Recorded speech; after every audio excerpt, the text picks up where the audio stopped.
PCWizKid here with the MSI Gaming All-in-One PC review. MSI has provided graphic cards and motherboards from the gaming series, and this one here is no different. They've taken up all of those components, put them in one PC here for you to enjoy it. Now, the wireless keyboard and mouse comes very nicely there. No clutter. This model specifically is a 27-inch model. We're going to look at this more in detail. You can get it with different options, of course. But the ones that stand out for me right off the bat are the flicker-free technology that it uses. It has reduced blue light, so that really protects your eyesight, which is nice. It has anti-glare. It has a matte finish. Another thing, of course, is the RAID 0. 2 SSDs in RAID 0. Wow, super fast on that one. And of course, it has an Intel Core i7-3630QM with turbo, goes up to 3.2 gigahertz, and the AMD Radeon HD 8970M. 2 gigs of GDDR5 on that one really is going to provide a lot of performance when it comes to playing your games and doing things on high settings, for example. We're going to see some benchmarks in just a moment. Now, of course, it has all the connectivity that you need for wireless.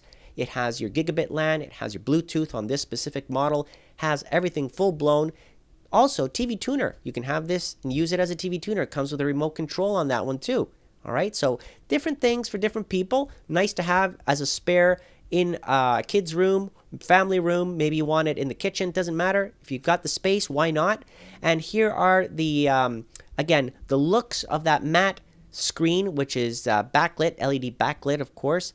And 1080p is what you're going to be viewing this as. Of course, it has a touch screen, so the whole thing is a touch screen. You can put your 2 hands on there, swipe, pinch, do all the stuff in Windows 8. If you haven't done that, now is your chance. And of course, when it comes to the thickness of this, well, you can see that it's a little bit thicker than your standard monitor. And that's obviously expected because you have to have your Blu-ray combo drive in there, or Blu-ray writer, depending on which feature option you purchase. And of course, the motherboard, memory, and all that stuff is at the back as well. On the other side, where the power adapter plug is, you can see there's a memory card reader just above that. The SD and MMC, for example, you can see the different types that you can plug in there. 2 USB 3.0 plugs also. And you've got your controls there for the volume, up and down. You've got your monitor and, of course, power on and off buttons. Everything concealed very nicely with those LEDs as well for your hard drive indicator and power, so forth, on the side, so it doesn't blind you or distract you on the front of the monitor. Looking at the back, has a nice see-through stand that you can see. Of course, you can mount this whole thing on the wall with the 4 VESA mount screws. And here are the input and output jacks. You can see you can have TV going in, HDMI in and out, so you can have another monitor or use this as a monitor. 3 additional things to point out are the additional USB 3.0, 2.0, and mic and headset, along with your gigabit LAN. Here are your exhausts, okay, for the heat. So that's where they're going to come out of. On the inside, of course, you've got the military class 4 motherboard from MSI. You've got on the right-hand side the compartments for your SSD drives and the 1 terabyte or 2 terabyte drives that you can get along with these SSDs in this nice all-in-one PC. And of course, the CPU, GPU cooler there with the copper heat pipes coming out of it, routing to each location. The CPU there has the copper heat pipe right on it. You can see the high-quality capacitors, chokes, everything right there as expected from MSI's military class 4 motherboard. And the GPU has its copper heat pipes going to it as well at the top. Now, 4x4 on the memory front, of course, that gives you a total of 16 gigs on those modules, which is more than enough to keep you going for years to come on this machine. Should you decide to upgrade, you don't need to worry. At this point, you're good to go. Here's some swiping to give you an idea there on the touch screen, on the controls. Very nice. Takes a little bit to get used to, but once you're comfortable and you know what you're doing, it's second nature. Here I am double-clicking on CPU-Z and GPU-Z, 2 utilities that I use here for my benchmarks and to show you what comes inside the PC. Dragging it there. And of course, here we are now doing some looks. 3 levels of cache, and of course on level 3 you've got 6 megs, which is great. You can see it running at 3.3 gigahertz there because turbo is enabled. Perfect. MSI's motherboard there is using the HM77 chip set, and here are some more indications on the capabilities when it comes to networking. connectivity. As I mentioned a second ago, you've got everything that you need. And on the memory front, CL9 timings, and there are the brands of the memory modules, in case you're wondering. And the graphics, well, you've got the HD graphics from Intel, the 4000, which is for low use of graphics, average use, you know, if you're doing some word processing, typing, things like that, browsing the net. But as soon as you want to use the high quality graphics, the HD 8970M from AMD kicks in and really provides that boost. This is a 256-bit bus width card. That's a higher end card, okay, that comes in this machine. There are the GPU clocks and memory speeds, in case you're wondering. Temperatures on that Intel GPU are hovering around the 50 degrees, which is roughly, you know, the same as the CPU when it's on idle, to be honest.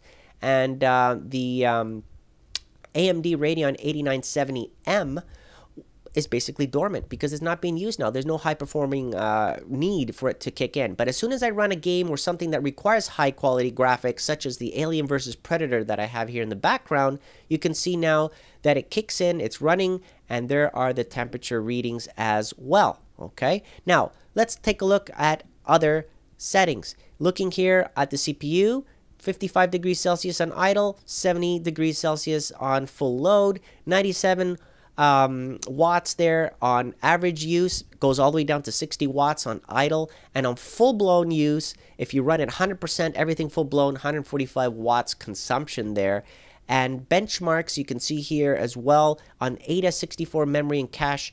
There it is running. You can see that the latency on the memory is a little bit lower than expected, but then again, this memory module isn't necessarily the fastest. It just gives you the capability so that way you don't run out of memory and you can multitask and have different things running. The AG2712 CPU Queen benchmarks really show how well and how it positions itself compared to other PCs in that range. So well-rounded results, actually. I'm quite surprised. But then again, the Intel Core i7 chip with 4 cores, 8 threads is performing pretty good. And that's what you would expect from a gaming series piece of hardware. Now, the Intel RAID 0 SSDs there, working in conjunction together, really boosts all these scores, I gotta admit. Okay, the performance results that you get with RAID 0 with 2 SSDs is spectacular. The Atto disk benchmark here, showing us the sequential read and write results, okay, how fast it reads and writes the data. It's stupid crazy. Look at this. 430 megs per second, 1 gig per second on the read. This is super fast. Actually, I timed how long it took to boot into Windows 8 from scratch, turning it on 5 seconds, okay, to the start screen. Really, really fast results. And that's really what you would expect when you get an MSI Gaming Edition piece of hardware. So they've done that. They've put that together. They've come up with great results based on the great hardware. The AMD Radeon 8970M, again, kicking in here with GPU scores from 3D Mark Vantage. You can see how it positions itself and compares to other types of graphic cards, in case you're wondering. And of course, on 3D Mark, I've also posted here 3 additional scores: Ice Storm, Cloudgate, and the Firestrike, so that way you can see how it performs on these different types of benchmarks and compare it to previous results that I've done on other types of hardware if you're interested.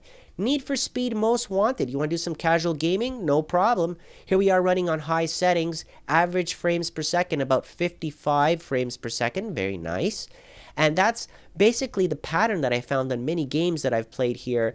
Just as you can see here on BioShock Infinite, I increased it to ultra high settings, and it was 58 frames per second, which is very, very nice, very respectable. Battlefield 4, one of my favorite games here. I liked playing it on high preset, not necessarily the ultra, but on just high, and it performed very nicely there on 59 frames per second on average. Another game here that puts a lot of hardware to the test is Crysis 3. Again, I would play this one on medium settings, and again, it performed well as well. So, I mean, well-rounded results.